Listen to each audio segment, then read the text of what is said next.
ជំរាបសួរសួស្តីអ្នកនរគ្នាជួបជាមួយខ្ញុំបាទហេងលីទៀតហើយបាទឥឡូវក្នុងរឿងជាការ like share ហ្នឹងហើយសូមជួយសាច់ subscribe channel YouTube ខ្ញុំមួយហើយសូមជួយ follow account TikTok ខ្ញុំមួយផងបាទមុននឹងចូលសាច់រឿងមានស្រីម្នាក់កំពុងតែមុខទឹក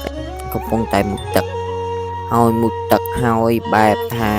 យើងកក់សោយបន្ទាប់មកមានតាចាស់ម្នាក់ដើរមកហើយយើងទៅណាមកគូទ្វារឡៃបន្ទប់ទឹកនឹងគូទ្វារអញ្ចឹងតុកបាទបន្ទាប់មក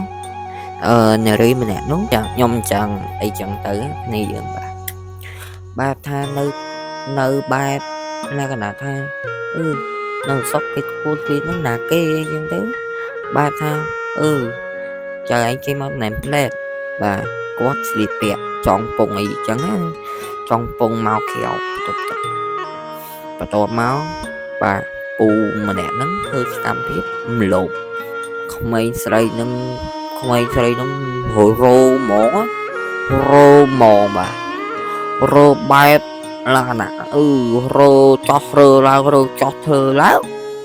ប៉ុន្តែធ្វើឲ្យក្មេងស្រីម្នាក់ហ្នឹងរោចោះរើឡើងត្រូវចំនេះក្បិតត្រូវចំក្បិតកន្លែងចំកមកទំហឹងណាបាទហើយតាហ្នឹងភ័យឆ្លងស្លោមែនតើគាត់រត់ចេញមកពីបន្ទប់បន្ទាប់ទៀតលក្ខណៈថាគាត់រត់ចេញមកពីបន្ទប់ទឹករត់ចេញពីផ្ទះហ្នឹងបើហើយជាស្អែកម៉ែគេត្រឡប់មកផ្ទះវិញបាទពេលឃើញសាកសពកូនអញ្ចឹងម៉ែគេមិនពេញចិត្តទេបាទឃើញសាកសពកូនអញ្ចឹងម៉ែគេអត់ពេញចិត្តទេណាមួយទៅបែបថាលក្ខណៈថាវានឹកស្មានដល់ថាកូនទុក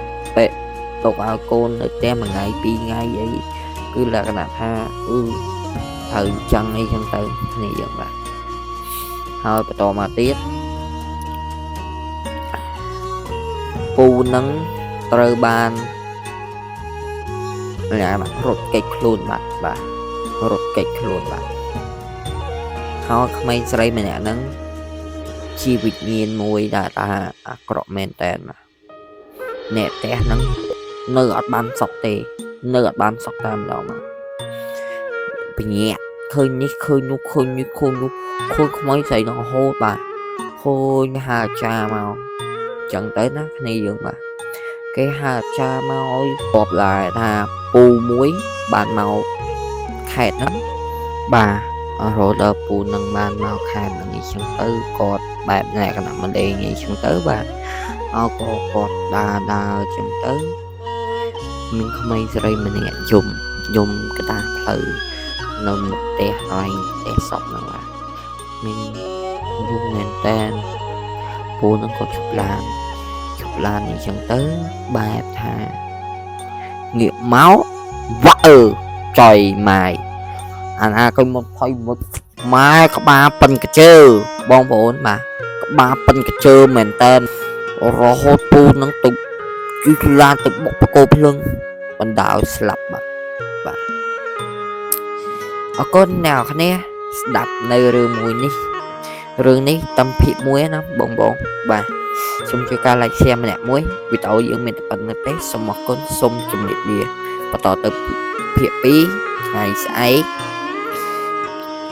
ថ្ងៃសៅរ៍ផងដែរបាទអរគុណសូមជម្រាបលាបងទាំងអស់គ្នាជម្រាបលា